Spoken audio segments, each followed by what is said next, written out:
Hello everyone, welcome to the CB&Q in Wyoming. I'm Mark Pruitt. Today is June 3rd, 2019, and this is Layout Construction Update number 11. A lot of different things happened this past month. Let me show you what I've done.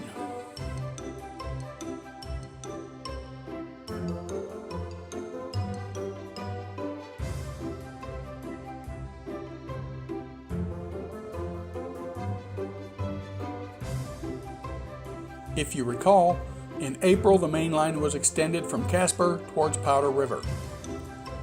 Early in May, I extended the sub-roadbed from that point onto Shobon and the Wind River Canyon.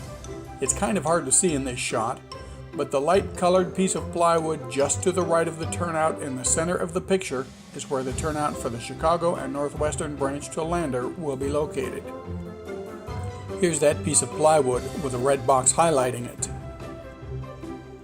Roadbed between Powder River, the wide sub-roadbed in the distance, and Shobon quickly followed. Then I went back to finish the Powder River siding. Here the roadbed is laid.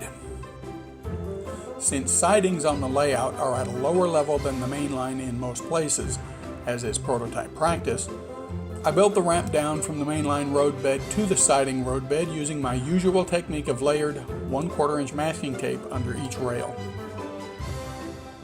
And finally, the siding itself, Code 70 Micro Engineering Flex Track, was installed. Here's a short stock train out of Casper, about to deliver the first cut of cars to the Powder River siding.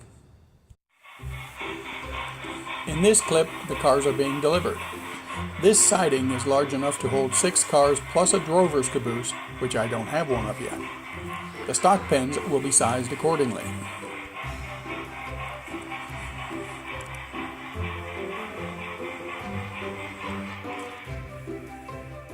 Then about mid-month, it was back to installing mainline roadbed from Shobon into Wind River Canyon.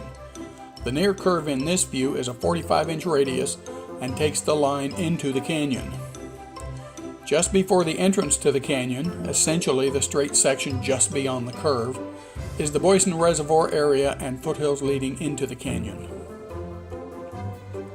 Here's a view from the opposite direction, with the first bit of Chicago and Northwestern sub-roadbed towards Lander also installed to the right of the Burlington main line into the canyon. This line will disappear into the hills and mostly run behind the scenes throughout the entire peninsula from this point. The final bit of roadbed installed this month is in the center of this photo. It's a 70-inch radius curve through the heart of the canyon. Behind the curve, the rock walls of the canyon will extend to the ceiling, with part of the Wind River in front of the curve. In front of that, on the opposite bank of the river from the tracks, will be a small chunk of US 20 and a little bit of the other wall of the canyon. Following sub-roadbed installation was, of course, roadbed and track installation. Here the Burlington track past Shobon and Boysen Reservoir has just been laid and weighted with soda cans until the caulk dries. And the track is now complete into the beginning of the canyon. Track won't proceed from this point until sub-roadbed is in place leaving the other end of the canyon, and that won't be installed until at least the first section of the Thermopolis/Warland benchwork is in place. Here we see a tank train from the Standard Refinery in Casper making its way past Shobon and Boysen Reservoir on the way north to Franny and the Northern Pacific in Laurel. From there, the cars will head for points west, represented by the NP staging yards.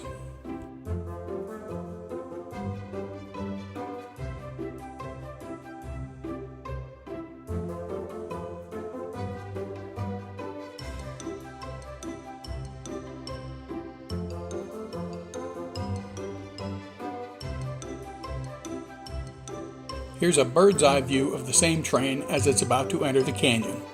Yes, you have to use your imagination here for now. May 24th of 2018 was the day I started construction on the layout, so this May 24th was the first birthday. You can check out the birthday video on my YouTube page. Late in the month of May, I laid the first piece of track on the Chicago and Northwestern line from Shobon. This line will be code 70 in all visible locations, with code 83 being used on hidden tracks. I'm playing around with the idea of using code 55 rail for all trackage inlander. Also late in the month, I started working on the backdrop for the Powder River / Showbone areas. The first group of supports is in here. And the first section of backdrop, 8 feet long, is now mounted directly behind Powder River. Another 8-foot section to the left of this one, which will reach nearly to Showbone, will be installed next, plus a section on the opposite side, which will back up Grable. Then I'll need to buy more styrene sheet to install any more. And finally, I extended my convenience outlets around the layout from Casper to the Wind River Canyon area. This provides power for soldering irons, my Dremel, and other 110-volt tools. Which brings us to the end of another update. Plans for the coming month are to paint the installed backdrop and complete the Casper end of the Oren Franny yard. Once that's done, fascia installation will commence and scenery around Powder River can begin. Until next month, you all take care, and thanks for watching.